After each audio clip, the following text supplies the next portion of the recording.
Hi ಸ್ನೇಹಿತರೆ, ಎಲ್ಲರಿಗೂ ನಮಸ್ಕಾರಗಳು. ತನು ಅಕಾಡೆಮಿ ಯೂಟ್ಯೂಬ್ ಚಾನಲ್ಗೆ ಸ್ವಾಗತ. ಸ್ನೇಹಿತರೆ, ನಮ್ಮ ಚಾನಲ್ಗೆ ಹೊಸ ವ್ಯೂವರ್ಸ್ ಆಗಿದ್ದರೆ ದಯವಿಟ್ಟು ಸಬ್ಸ್ಕ್ರೈಬ್ ಮಾಡ್ಕೊಂಡು ಸಪೋರ್ಟ್ ಮಾಡಿ.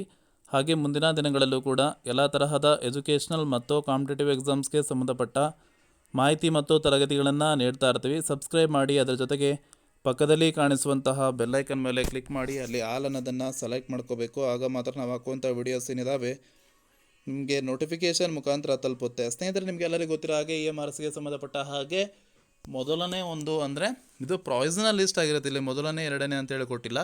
6th class admission provisional list 2026 and 27 ಅಂತೇಳಿ ಮಾತ್ರ ನೀಡಿರುವಂಥದ್ದು. ಸೊ ಇದಾದ ಬಳಿಕ ಏನು ಮಾಡ್ತಾರೆ ಅಂದರೆ ಕ್ರೈಸ್ ಮತ್ತು EMRSಗೆ ಸಂಬಂಧಪಟ್ಟ ಹಾಗೆ ಮೊದಲನೇ ಒಂದು ಆಯ್ಕೆ ಪಟ್ಟಿಯನ್ನು ಬಿಡುಗಡೆ ಮಾಡುವಂಥ ಚಾನ್ಸಸ್ ಇದೆ. ಸೊ ನಾನು ಹಿಂದಿನ ಒಂದು ವಿಡಿಯೋದಲ್ಲಿ ತಿಳಿಸ್ಕೊಟ್ಟಿದ್ದೆ. ಕರ್ನಾಟಕ ಎಕ್ಸಾಮಿನೇಷನ್ ಅಥಾರಿಟಿ ಸಹಾಯವಾಣಿಗೆ ಕಾಲ್ ಮಾಡಿ ಕೇಳಿದಾಗ ನೆಕ್ಸ್ಟ್ ವೀಕ್ ಬಿಡ್ತಾರೆ ಅಂತ ಹೇಳಿದ್ರು. ಅಂದರೆ ಈ ವೀಕ್ ಮುಗಿದ ನಂತರ ನೆಕ್ಸ್ಟ್ ವೀಕ್ ಬಿಡ್ತಾರೆ ಅಂತ ಹೇಳಿದ್ರು. ವೇಟ್ ಮಾಡಬೇಕಾಗುತ್ತೆ ಸ್ನೇಹಿತರೆ. ಓಕೆನಾ, ಇಲ್ಲಿ ಅಂತಿಮ ಅರ್ಹತಾ ಪಟ್ಟಿಯನ್ನು ಮಾತ್ರ ಬಿಡುಗಡೆ ಮಾಡಿದ್ದಾರೆ. ಭಾಳಷ್ಟು ಜನ ಕೇಳ್ತಾ ಇದ್ರಿ. ಸೊ ಅದಕ್ಕೋಸ್ಕರ ಈ ವಿಡಿಯೋನ ಮಾಡ್ತಾ ಇದ್ದೀನಿ. ಈ ಸೋಮವಾರದಿಂದ ನೆಕ್ಸ್ಟ್ ಸಾಟರ್ಡೆ ಒಳಗಾಗಿ ಮೊದಲನೇ ಒಂದು ಆಯ್ಕೆ ಪಟ್ಟಿ ಹೊರಬೀಳುವಂಥ ಸಾಧ್ಯತೆ ಇದೆ. ಓಕೆನಾ. ಸೊ ಅದರಲ್ಲಿ ಆಯ್ಕೆಯಾದಂತಹ ವಿದ್ಯಾರ್ಥಿಗಳು ಡೈರೆಕ್ಟಾಗಿ ಹೋಗಿ ಸಂಬಂಧಪಟ್ಟ ಸ್ಕೂಲ್ ಅಲಾಟ್ಮೆಂಟ್ ಏನಾಗಿರುತ್ತೆ ಸೊ ಆ ಸ್ಕೂಲಿಗೆ ಹೋಗ್ಬಿಟ್ಟು ನೀವು ಅಡ್ಮಿಷನನ್ನು ತೆಗೆದುಕೊಳ್ಬೇಕಾಗ್ತದೆ. ನಿಮಗೆ ಸ್ಕೂಲ್ ಚೇಂಜ್ ಮಾಡಿಕೊಡೋದಿಲ್ಲ. ಯಾವ ಸ್ಕೂಲಿಗೆ ಅಲಾಟ್ಮೆಂಟ್ ಆಗಿರುತ್ತೆ ನಿಮ್ಮ ಒಂದು ಜಿಲ್ಲೆಯಲ್ಲಿ, ಸೊ ಆ ಜಿಲ್ಲೆಗೆ ಒಳಗೆ ನೀವು ಅಡ್ಮಿಷನನ್ನು ಮಾಡಿಸ್ಬೇಕಾಗ್ತದೆ. ಸೊ ಯಾರೆಲ್ಲ ನಮಗೆ ಬೇಕಾದ ಸ್ಕೂಲ್ ಸಿಗಲಿಲ್ಲ, ಅಡ್ಮಿಷನ್ ಆಗಲಿಲ್ಲ ಅಂದ್ಕೋಬೇಡಿ. ಯಾಕಂದರೆ ಅಡ್ಮಿಷನ್ ಆದರೆ ಒಳ್ಳೆ ಒಂದು ಆಪರ್ಚುನಿಟಿ ಸಿಗುತ್ತೆ. ಅಡ್ಮಿಷನ್ ಆಗಿಲ್ಲ ಅಂತಂದರೆ ಬ್ಯಾಡ್ ಆಪರ್ಚುನಿಟಿ ಕ್ರಿಯೇಟ್ ಆಗುತ್ತೆ. ಯಾಕಂತಂದರೆ ವಿದ್ಯಾರ್ಥಿಗಳ ಒಂದು 5 ವರ್ಷದ ಉಚಿತ ಮತ್ತು ಶಿಸ್ತುಭರಿತವಾದಂಥ ಶಿಕ್ಷಣ ಏನಾಗುತ್ತೆ ಅಂದರೆ ಅಲ್ಲಿ ಸಿಗುತ್ತೆ. ಯಾವ ಸ್ಕೂಲ್ ಆದರೂ ಅಡ್ಮಿಷನನ್ನು ಮಾಡಿಸ್ರಿ. ನೀವು ಆದ್ಯತೆ ಕ್ರಮದಲ್ಲಿ ಹಾಕಿರುವಂಥ ಸ್ಕೂಲ್ ಒಳಗೇ ಕೊಡ್ತಾರೆ. ಓಕೆನಾ. ಅಂದರೆ ಆದ್ಯತೆ ಕ್ರಮ ಅಂತಂದರೆ ಪ್ರಿಯಾರಿಟಿಯನ್ನು ನೀಡಿರ್ತೀರ.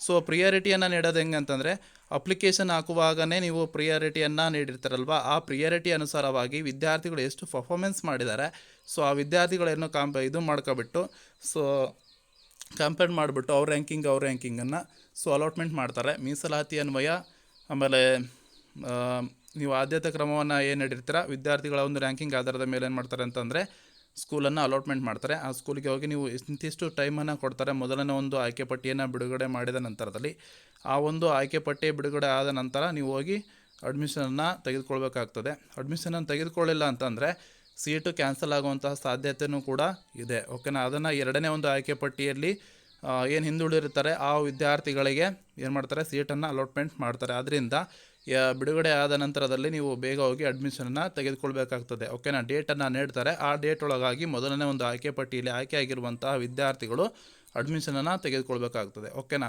ಸೊ ಇದಿಷ್ಟು ಮಾಹಿತಿ ಆಗಿರುವಂಥದ್ದು. ನೆಕ್ಸ್ಟ್ ವೀಕ್ ಸ್ನೇಹಿತರೆ, ಈಗ ಬರೋ ವೀಕಲ್ಲಿ ಬಿಡುವಂಥ ಸಾಧ್ಯತೆ ತುಂಬಾ ಇದೆ ಮೊದಲನೇ ಒಂದು ಆಯ್ಕೆ ಪಟ್ಟಿಯನ್ನು. ಓಕೆನಾ. ಇದಿಷ್ಟು ಮಾಹಿತಿ. ಈ ಮಾಹಿತಿ ನಿಮಗೆ ಇಷ್ಟವಾದಲ್ಲಿ ಖಂಡಿತ ಒಂದು ಲೈಕ್ ಮಾಡಿ ಮತ್ತು ಶೇರ್ ಮಾಡಿ. ನಮ್ಮ ಚಾನಲ್ಗೆ ಹೊಸ ವ್ಯೂವರ್ಸ್ ಆಗಿದ್ದರೆ ದಯವಿಟ್ಟು ಸಬ್ಸ್ಕ್ರೈಬ್ ಮಾಡ್ಕೊಂಡು ಸಪೋರ್ಟ್ ಮಾಡಿ. ಧನ್ಯವಾದಗಳು.